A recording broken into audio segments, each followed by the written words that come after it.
Bonjour, moi c'est Claire et je te souhaite la bienvenue sur mon podcast La vie en pause.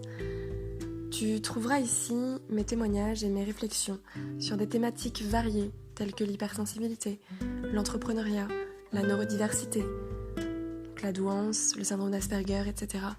Le développement personnel, la créativité. Autant de sujets qui moi me passionnent et j'espère t'apportera des réponses à toutes ces milliards de questions que tu peux te poser. L'instant pour faire une pause et pourquoi pas voir la vie en rose.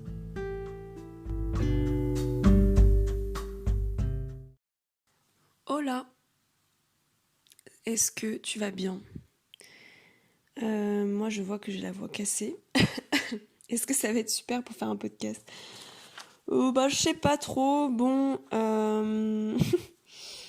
aujourd'hui je vais te parler du deuxième sens qui du coup fait partie de la mini-série là sur les sens. Là je vais te parler de l'ouïe. Donc deuxième sens pour moi qui est très présent. Et donc voilà, je vais te parler un peu de comment je vis cette hypersensibilité, cette hyperacousie. Oh, c'est pas possible. Je vais mettre ça dans le bêtisier, quoi. Alors, je suis en train de regarder en direct comment ça se prononce, parce que c'est drôle, quand même. Hyperacousie, voilà. C'est ça. Bon, la prochaine fois, je dirais hypersensibilité au bruit. Non, mais du coup, voilà, j'en ai déjà parlé un petit peu dans les anciens podcasts sur l'hypersensibilité dans un sens plus large. Là, je vais être plus précise du coup sur l'ouïe. Je vais te dire un peu mon rapport Enfin, qu'est-ce que ça m'inspire en fait quand je te parle de ça. Là, tout de suite, j'y vois de la musique. Donc, je vais d'abord du coup te parler de ça. Mon hypersensibilité musicale, mon rapport en fait à la musique qui, enfin, comment dire, qui peut être particulier, mais en même temps, je sais que beaucoup de personnes partagent ça. Enfin, oui, on peut dire que c'est peut-être une particularité. En fait, alors moi je dis pas que j'ai l'oreille absolue ni quoi que ce soit, je ne pense pas.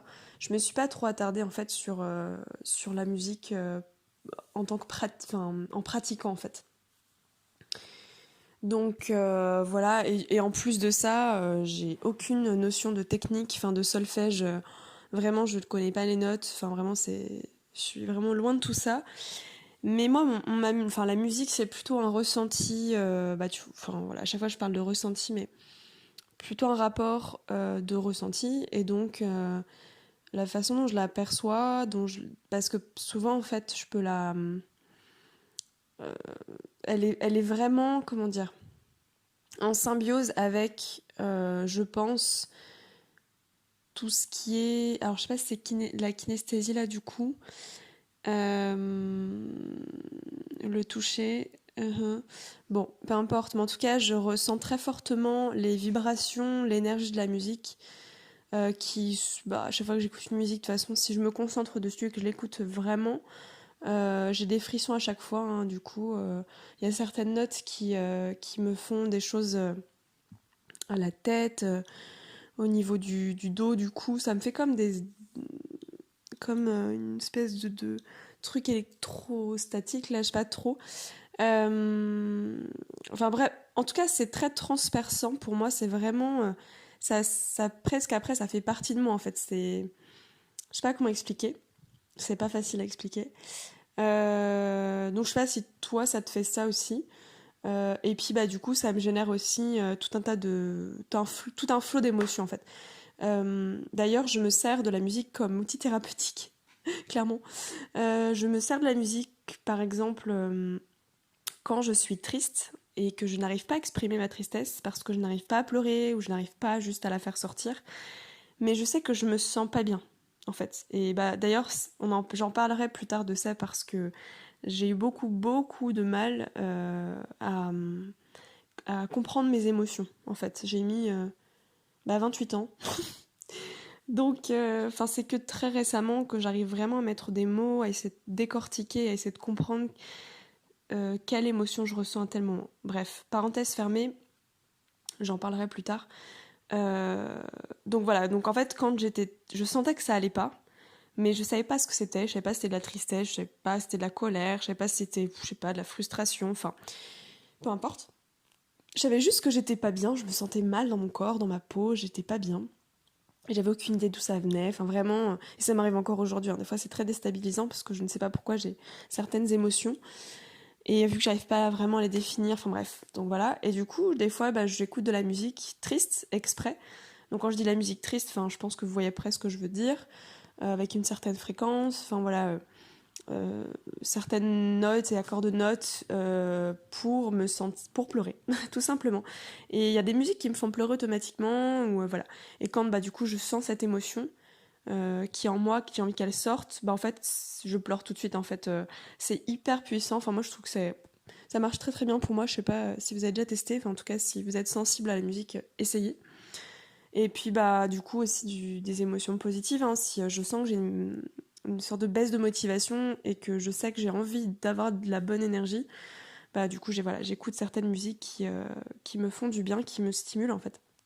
Je le ressens dans mon corps et en fait ça change, ça modifie presque, bah je sais pas, ouais, ça vient modifier mon énergie, ça me calibre sur une autre fréquence en fait.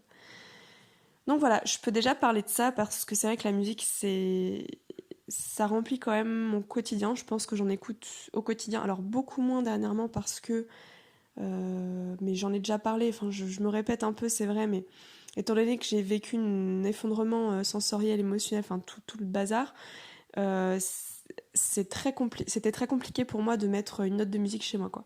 Donc fallait que ce soit le silence complet. Et c'est toujours encore le cas, et j'écoute très très peu de musique maintenant. Alors qu'il y a encore 6 mois, j'écoutais de la musique tous les jours, tout le temps, dans mon casque quand je sortais, chez moi quand je travaillais, enfin bref. Donc, mais je sais qu'elle peut avoir aussi un effet, enfin, bon, voilà, faut pas que je sois trop en surcharge à ce moment-là quand j'en écoute, en ce moment. Ensuite, par rapport à Louis, donc mon hypersensibilité par rapport à ça, je dirais, euh, je dirais, hum, bah en fait, il y a certains sons qui me rassurent. Alors si, je peux peut-être parler de ça, ouais. Alors c'est pas vraiment de la musique, mais c'est pas de l'ASMR là, ou je sais pas quoi. J'ai déjà testé. Après, c'est peut-être une sorte d'ASMR, je sais pas trop. Mais j'ai testé ces trucs-là, j'ai vu des vidéos et je crois d'ailleurs que j'ai découvert ça l'année dernière. Enfin bref, j'étais complètement trop à la ramasse, alors que tout le monde connaissait ce truc-là depuis des années. Et j'ai écouté et j'ai vraiment pas aimé. Moi, c'était que des bruits horribles pour moi. Enfin, ah non, c'était atroce. Et surtout qui sort, bah tiens, c'est intéressant, qui sort d'un téléphone portable ou d'un ordinateur. Il y a un son du coup très, enfin, genre moi j'ai envie de parler de cristal, mais du coup j'ai beaucoup de mal à expliquer, hein, avec le vocabulaire musical parce que je ne l'ai pas forcément. Donc moi j'utilise beaucoup de couleurs ou de textures pour expliquer le son. Voilà. Du coup je vois vraiment un son très cristal, très bah, qui fait mal en fait, qui est pas agréable du tout, quoi, qui est aigu, enfin je sais pas. Bon, en tout cas, ces bruits, il a été très dérangeant et en fait venaient vraiment, comment expliquer, me, enfin, je sais pas, comme des fois vous touchez une texture et du coup, bah ça vous crispe, quoi, enfin vous, ah c'est comme les, voilà, bah désolé de vous rappeler ça, mais la craie sur le tableau de craie ou les ongles, ouf, mon dieu. Bon voilà, vous voyez le truc. Bah moi ça me faisait ça et du coup par contre j'ai trouvé une application qui s'appelle, mince, Atmosphère je crois. Super application. Alors je suis pas sponsorisée par Atmosphère. D'ailleurs tout ce que je vous parle, parce que souvent je cite des choses mais non je n'ai aucun, je fais pas de pub. La Atmosphère en fait j'ai découvert ça il y a 6 mois à peu près. Ouais, je dirais un peu avant peut-être. Et en fait, c'est une application où on peut écouter des sons. Alors j'aimerais bien vous faire écouter, mais du coup je peux pas, je suis sur mon téléphone aussi. Faire écouter des sons, genre des sons naturels en fait. Par exemple des sons des vagues, enfin, ouais, à la plage, d'entendre les mouettes. Mais c'est trop bien foutu, en fait, il y a plusieurs catégories, donc on peut voir à la campagne, dans la forêt, dans la mer, des sons aussi qui sont rassurants dans la maison, par exemple, je sais pas moi, une machine à laver qui tourne, enfin, de l'eau qui coule, de la pluie contre les vitres. Franchement, c'est juste trop trop bien. Et d'ailleurs, j'étais obligée de l'enlever de mon téléphone portable parce que je n'ai plus de place. Il faut absolument que je fasse de la place. C'est terrible, il faut vraiment que je reprenne ce truc parce qu'en fait, moi je mettais ça au casque ou dans mon appart en fait avec mes enceintes. Et en plus, on peut mixer plusieurs sons. On peut choisir en fait différents sons. Il y a même des sons binauraux là, les sons. Je saurais pas trop vous expliquer, comme des mantras en fait, donc assez spirituels. Enfin, ouais, je veux pas trop dire de faux mots, mais enfin voilà. Et tout ça, ça fait un bien fou. Et je sais que cette application avait été conseillée par une autiste, je crois, autiste Asperger. Après bon, j'en reparlerai aussi parce que l'autisme Asperger, enfin, c'est vrai qu'on en parle partout, mais il est plus utilisé. Maintenant, on parle d'autisme, en fait, de spectre autistique. Donc bon, de personnes autistes ou d'autistes. Et non de bas niveau, haut niveau, parce que le syndrome d'Asperger était considéré comme un haut niveau d'autisme. Enfin bon, bref. Mais parenthèse fermée, parce que ça, c'est encore des choses, voilà. Et puis en plus, par rapport à Asperger, à Hans Asperger qui a fait la découverte, etc., bon, qui était mêlé aux nazis et tout ça, enfin, à l'époque. Bon, bref.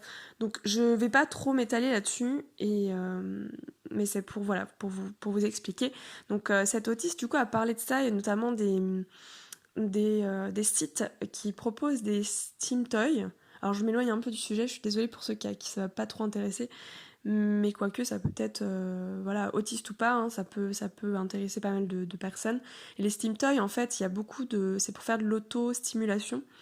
Enfin, par exemple, je ne sais pas, des fois vous aimez bien caresser votre chat ou caresser votre plaid, être emmitouflé dans un plaid, ou je ne sais pas, enfin, écouter certains sons, là comme l'application dont je viens de vous parler.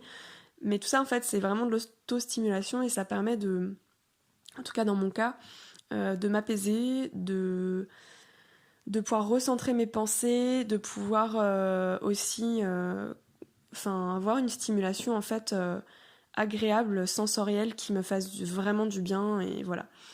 Et ça me canalise énormément en fait. Donc et puis voilà. Et du coup en fait je parle super vite, excusez-moi, je suis complètement agitée là.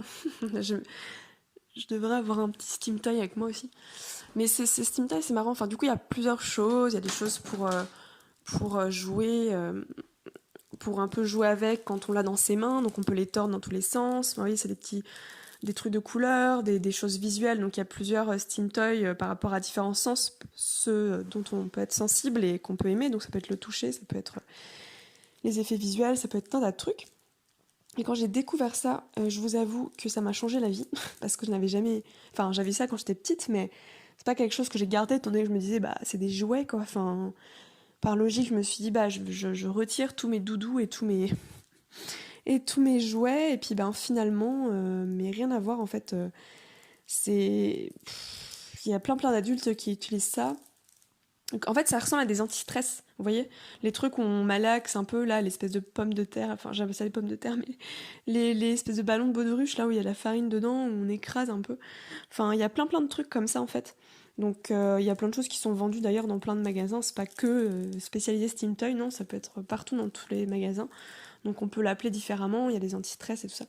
Et puis, les espèces de trucs, là, les boules, là, qu'on appuie, enfin bon, bref. Et en fait, moi qui suis très anxieuse, ça me calme en fait. Donc quand je sors, souvent j'ai ça maintenant. C'est génial. Et je me suis grave égarée, je suis désolée.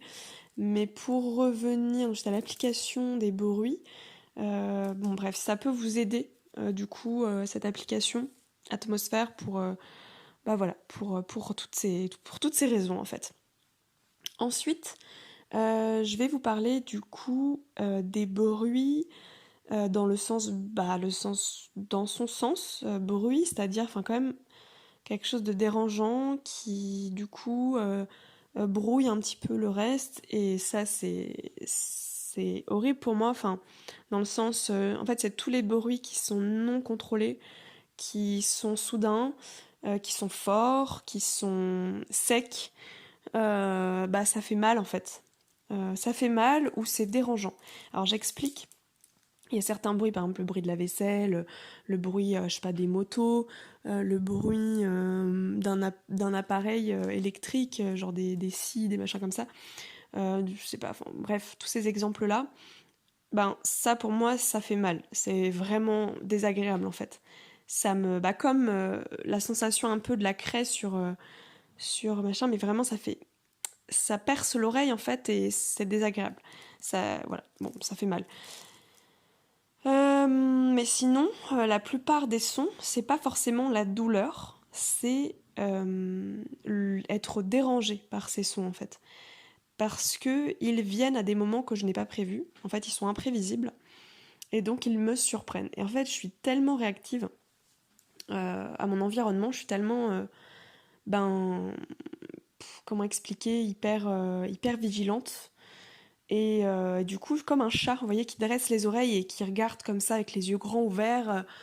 Au moindre petit bruit, ils sont très. Vous voyez, ils ont des réactions très saccadées. Ben, vraiment, je suis pareil. D'ailleurs, on m'appelle le petit chat parce que. Enfin, le petit chat, ouais. Ben, pour ces raisons, en fait. Et c'est vrai que c'est. Comment dire c'est dérangeant. En fait, ça me dérange parce que ça crée bah déjà la surprise, donc la peur. Ça me fait peur ce moment parce que je ne sais pas forcément d'où il vient, ce son. Et donc je ne l'ai pas prévu, donc je suis perturbée. Ça me perturbe en fait. Et en plus de ça, s'il se répète, ça me fait... Je pourrais me taper la tête en fait. Ça... euh, vraiment, ou en tout cas être très agitée parce que ça m'envahit. Voilà. Ah ouais, ce mot est parfait. L'envahissement quoi. Vraiment de se sentir envahi. En fait, je pense que c'est lié. Alors je sais plus, je crois que ça s'appelle la cohérence centrale, mais je suis pas sûre. Est-ce que c'est ça? Attendez, je reprends mes petites notes parce que je ne veux pas parler. Enfin voilà, je veux pas raconter de bêtises non plus par rapport au terme. Oui, bah si c'est ça en fait. En fait, la cohérence centrale, ce serait, c'est un trait d'ailleurs qui, enfin, une caractéristique chez les autistes. En fait, on n'arrive pas à dissocier ce qui est primordial de ce qui est secondaire. Donc en fait, il y a un grand nombre de connexions qui se fait voilà, par rapport à toutes les informations qu'on peut recevoir et qui ne sont pas forcément triées. Et du coup, on ne sait pas ce qui est important ou pas. Donc à cause de cette hyper-connectivité neuronale en fait. Bon, là je reprends un peu mes notes, donc ça paraît un peu ok, mais c'est vraiment ça. Et alors du coup, attendez, je regarde juste un truc. Parce que j'avais aussi entendu parler là. C'est où ce truc? Oui, d'accord. Machin, truc bidule. Ah oui, donc non, ce serait peut-être pas plus. Bon, en tout cas, je pense que ça a quand même un lien, la cohérence centrale. Mais, alors oui, ce que je voulais dire plus, c'était la cécité cognitive. Donc ça veut dire que les autistes, je sais pas si d'autres personnes, mais en tout cas, je sais que les autistes, c'est ça. A priori, on échapperait à la cécité cognitive. Donc, en fait, on échapperait au fait de gommer des infos qui peuvent être inutiles, en fait. Euh, donc, parce que le cerveau, enfin, quand après là, ça y est, je pars vraiment loin, du coup, mince. C'est trop inspiré, quoi. Non, mais en fait, le cerveau, il change hein, au fur et à mesure des années, etc. Et puis, il y a des choses qui se construisent, qui se trient, etc. etc. Bon, bref. De toute façon, je pourrais pas rentrer dans les détails de ça parce que je suis pas assez calée sur le sujet. Mais en tout cas, il y a une période de la vie, alors je sais plus trop, je crois que c'est quand on est enfant au final, ou ado, je ne sais plus, où du coup, bah, ça permet vraiment de... Enfin, le cerveau automatiquement va gommer des infos qui sont pas jugées utiles en fait, et du coup, ça permet enfin, de voir les choses de façon globale et de pas... et d'être quand même focus sur ce qui se passe, mais de pas être brouillé par le reste en fait. Et a priori, les autistes échapperaient à ce truc-là et n'auraient pas cette capacité à trier les informations. En plus de ça, je pense on parle du déficit d'inhibition latente, donc le filtre qu'on peut pas avoir au niveau sensoriel et tout ça passe. Bon, je m'embrouille un petit peu, mais je sais pas si vous avez compris. Enfin, du coup, il y a vraiment un bug au niveau de la hiérarchisation en fait des informations. Comme si tout arrivait un peu sur le même plan. Je sais pas comment expliquer. Par exemple, quand j'entends un bruit de moto, j'arrive pas à capter la distance en fait. C'est-à-dire que la moto, je l'entends arriver de loin, elle arrive à moi, bien sûr que le volume augmente, mais le son, comment expliquer? Il est autant dérangeant en fait. Il est sur le même plan que le reste, et du coup c'est dérangeant. Enfin, je sais pas trop comment vraiment en parler. J'essaye d'expliquer, ça se trouve vous avez compris depuis le début et je m'embrouille pour rien là, mais en gros c'est vraiment... En plus, il y a une espèce de truc qui se passe, alors je vais essayer de détailler peut-être un peu plus de ce sens-là, c'est que, par exemple, une moto, donc je reprends cet exemple-là, qui arrive derrière moi. Donc je l'entends arriver, et en fait je n'arrive pas à l'enlever de... Enfin, bon, après c'est une moto, c'est quand même assez fort, mais je sais pas, je pourrais prendre l'exemple d'un vélo, tiens par exemple, parce qu'un vélo aussi c'est pas beaucoup de bruit, et pourtant c'est horrible, ça me gêne trop, parce que du coup je l'entends arriver, et jusqu'au moment où il traverse, il me passe à côté de moi et qui va au loin.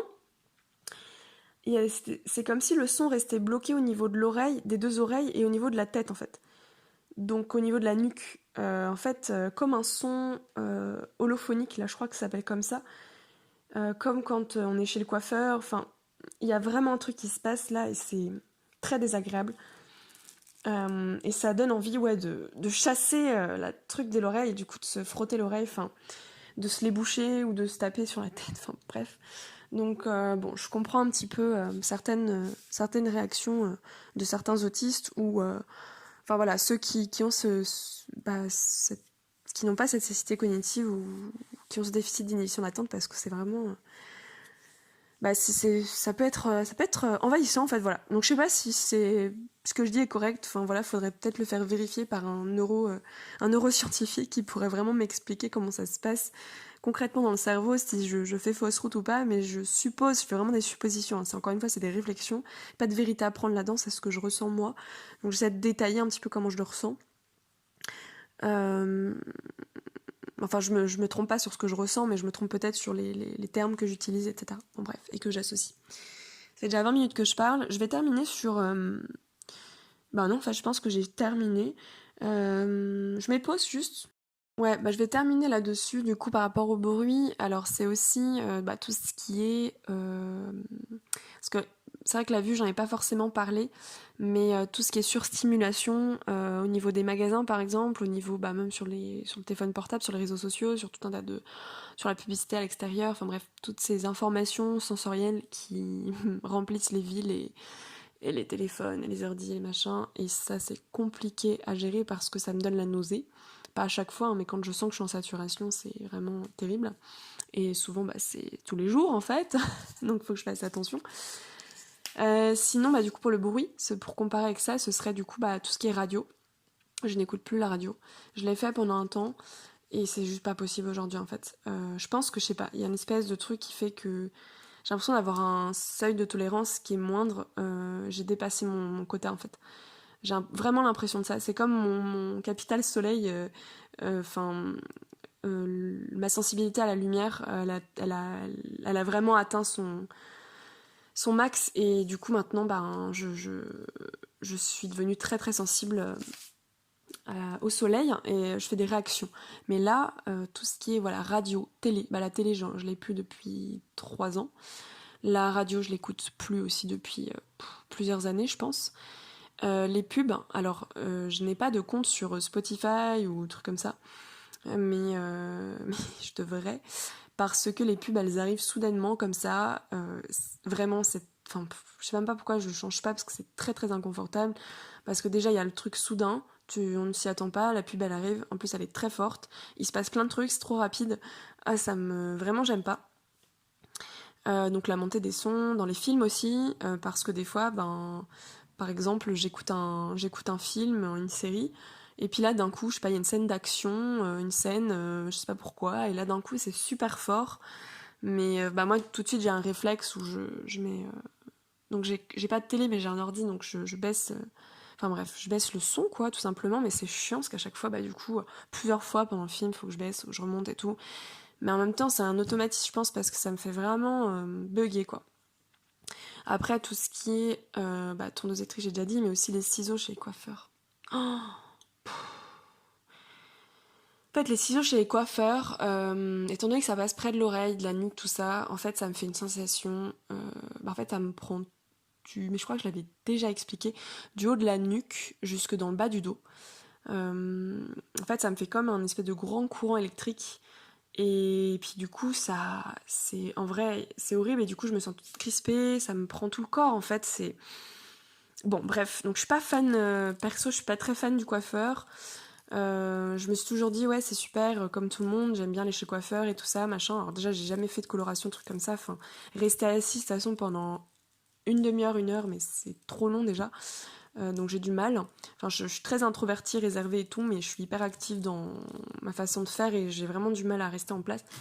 Et donc, quand il faut rester, ça peut me créer de l'anxiété et me faire vraiment, comment on appelle ça, des comportements stéréotypés, donc de bouger, enfin de me frotter quelque part, de tordre mes doigts, de bouger la jambe, enfin voilà, d'avoir des comportements comme ça assez répétitifs aussi. Et donc ce fameux coup de ciseau que moi j'appréhende à chaque fois parce que c'est vraiment très désagréable. J'ai parlé de la vaisselle, tout ça, les bruits extérieurs, ouais, donc après j'ai parlé de la moto, du vélo, des voitures aussi, mais c'est encore les voitures, ça dépend quel moteur. Ouais, enfin, je sais pas, il y a des trucs ça va, ça passe, et des trucs non, ça le fait pas. Les klaxons, les sirènes. En fait, pareil, les sirènes, c'est une espèce de truc répétitif qui rend fou, là. Je leur en veux pas, hein, du coup, mais heureusement, mais c'est compliqué. Les travaux, enfin voilà. Qu'est-ce qu'il pourrait y avoir aussi des bruits d'extérieur? Ouais, des fois les cris dans la rue, les enfants qui crient, enfin tout ça. Bon. Voilà, je pense que j'ai dit pas mal déjà sur ça. Je lis en même temps mes notes parce que j'avais quand même pris... Non, du coup c'est bon. Et puis je pense que je vais passer à l'autre sens et à mon avis je vais parler du toucher parce que ça va être le troisième sens le plus présent chez moi. Le toucher ou l'odorat? Parce que je dirais que c'est un peu sur le même plan. Peut-être le toucher quand même, ouais. C'est parce que c'est plus présent. C'est-à-dire que l'odorat et le goût, je suis hypersensible, mais moins, étant donné que j'arrive à le maîtriser beaucoup plus. Et c'est moins quotidien en fait. Je peux gérer en fait ces sens-là. Parce que si je ne pouvais pas les gérer, comme ça a été le cas pendant un moment, j'étais très sensible aux odeurs, mais vraiment. On me disait que j'avais un odorat surdéveloppé quand j'étais petite et ado et tout ça. Mais ouais, c'est... Du coup, aujourd'hui, c'est pas que c'est moins le cas, c'est juste que je fais plus attention. Et le goût aussi, mais j'en parlerai quand même. Mais voilà, je pense que je vais parler plutôt du toucher. Donc, écoutez, je vous dis à très vite. Si t'as aimé ce podcast, je te laisse me mettre un petit commentaire si c'est possible. Sinon, tu peux toujours m'envoyer un message vocal. J'ai aussi laissé mes coordonnées, mon adresse mail, mon Instagram et également l'adresse de mon blog Cocktail. Donc voilà, je te laisse me faire un retour. Et puis n'hésite pas à me mettre aussi des étoiles parce qu'a priori ça permet d'augmenter la visibilité et de permettre à d'autres gens de découvrir ce podcast. Merci beaucoup et à bientôt.